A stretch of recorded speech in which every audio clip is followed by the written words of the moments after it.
Madame la Présidente, mes chers collègues, les élus du groupe des radicaux de gauche et citoyens ont été étroitement associés dans leurs territoires respectifs au déplacement de Guillaume de Almeida Chavez, qui ont présidé à la élaboration de ce document cadre.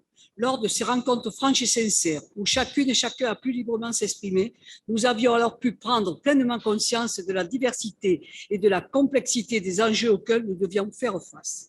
L'erreur aurait été alors d'y répondre avec une seule lettre d'intention généraliste qui ne saurait apporter des solutions concrètes aux difficultés bien réelles vécues par notre jeunesse. Or, ce plan balaie en détail tout le spectre des problématiques rencontrées et nous nous félicitons de cette approche globale et ambitieuse.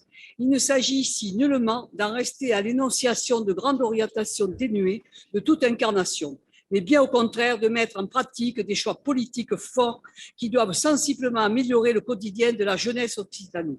Aucune de ces mesures ne nous apparaissent comme superflues ou cosmétiques. Elles répondent toutes à un besoin clairement identifié. Et les radicaux de gauche s'intéresseront plus particulièrement à celles qui concourent à combattre tous les déterminismes et toutes les formes de précarité. La priorité des priorités est de lutter pour l'égalité des chances. La jeunesse d'Occitanie doit pouvoir avoir recours à des outils et à des moyens qui viennent corriger les situations d'injustice dont elle n'en est rien responsable. Nous ne partons pas tous dans la vie avec les mêmes atouts à notre disposition. Et le rôle des pouvoirs publics est de venir en soutien de celles et ceux qui souffrent de ne pas jouir des mêmes opportunités que les autres. C'est pourquoi nous serons mobilisés pour aider à déployer les mesures retenues pour un meilleur accès à l'orientation, à la formation, à l'emploi pour tous nos jeunes. Et pour que les questions d'alimentation, de santé, de mobilité et de logement ne soient plus source d'angoisse pour nombre d'entre eux.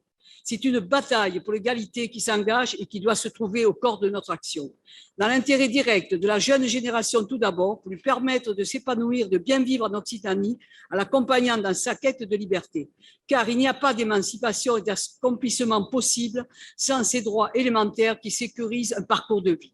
Dans notre intérêt, à toutes et tous, ensuite, car il n'y a pas de destin commun envisageable dans les territoires où la jeunesse déserte pour s'en aller vers des environnements jugés plus favorables à la poursuite de leur ambition et de leurs rêves.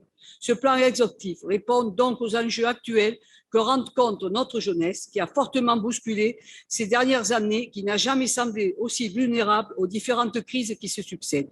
Il a vocation à agir maintenant et partout en épousant les différents contextes de notre grande région. Mais il pose également les fondations d'un demain et d'un après-demain prometteur, en dessinant un cercle vertueux où la vitalité et le dynamisme de chaque jeune femme et de chaque jeune homme d'Occitanie participeront à bâtir un avenir fertile, à vivre ensemble, toutes générations réunies.